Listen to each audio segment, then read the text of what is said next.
Chair recognizes Ms. Barber of Somerville.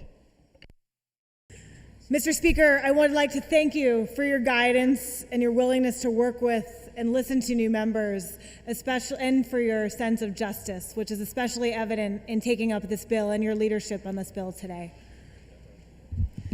To the members of my delegation, the second Assistant Majority Leader from Medford, the gentleman from Arlington, the gentlelady from Somerville, and the gentleman from East Cambridge, as well as the senator from 2nd Middlesex, thank you for your guidance and your willingness to answer my unending questions.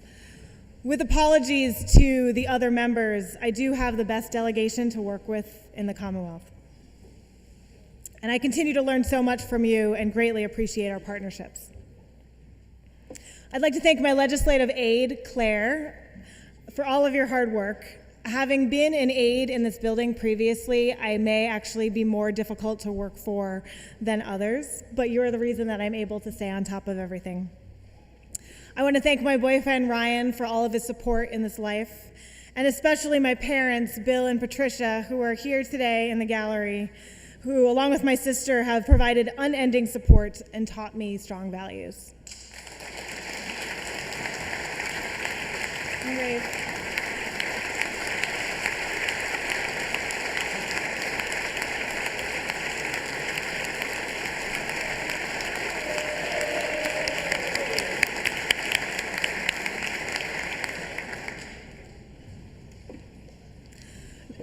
And finally, but importantly, I want to thank the residents of Somerville and Medford. Thank you for being so passionate and engaged in many issues and for supporting one another as we continue to build stronger communities. I'm honored to represent you here at the State House. I stand before you today in strong support of an act relative to transgender anti-discrimination. We're here to move forward on work that was carried by my predecessor, former Representative Carl Shortino, who I think is here today but not able to get into the gallery, and left very big shoes to fill. Without his leadership on the 2011 law that prohibits discrimination in housing and employment, Massachusetts would not be at where we are today in ensuring human rights for all in the Commonwealth. I'm proud to support legislation that ensures Massachusetts completes the work begun in 2011 to ensure fair treatment under the law for public accommodations. In my previous work in healthcare policy, I heard firsthand about the constant harassment, discrimination, and even assaults faced by transgender people and how this poor treatment ravaged their mental and physical health throughout their lifetimes. In a sobering statistic, 41% of transgender individuals report having attempted suicide at least once in their life, which is 9 times higher than the general population. Studies often link these attempts to discrimination, bullying, and rejection by peers. Things that many of us take for granted, going to a restaurant, riding on the T, going shopping, visiting a loved one in the hospital. Right now, these are all fair game for harassment and unequal treatment. Last year, 65% of transgender people faced harassment in public places. This bill, by adding gender identity to existing Massachusetts civil rights law for public accommodations, we would join 18 other states and many municipalities in protecting transgender people in public places.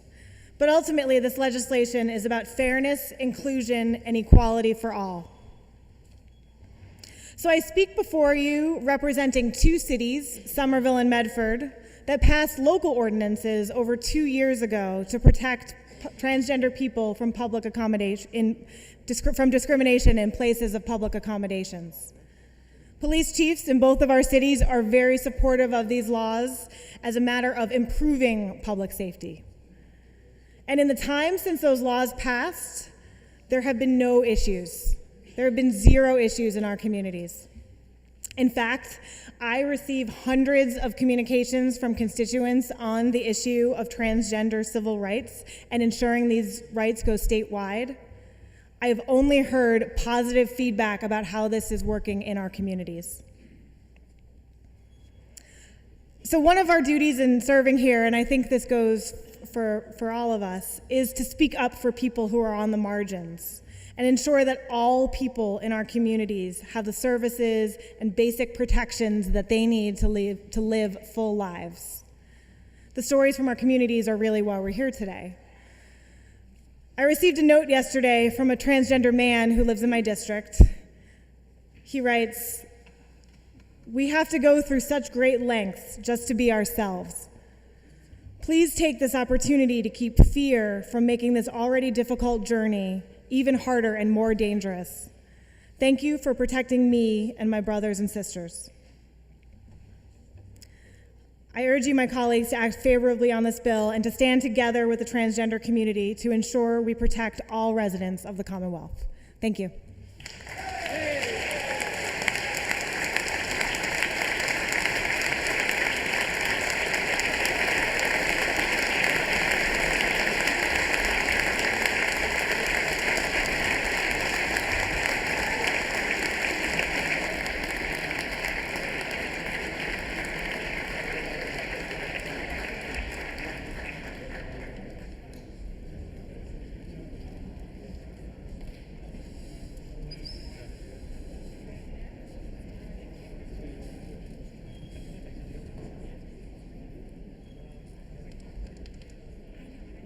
Chair congratulates the gentle lady from Somerville on her maiden speech.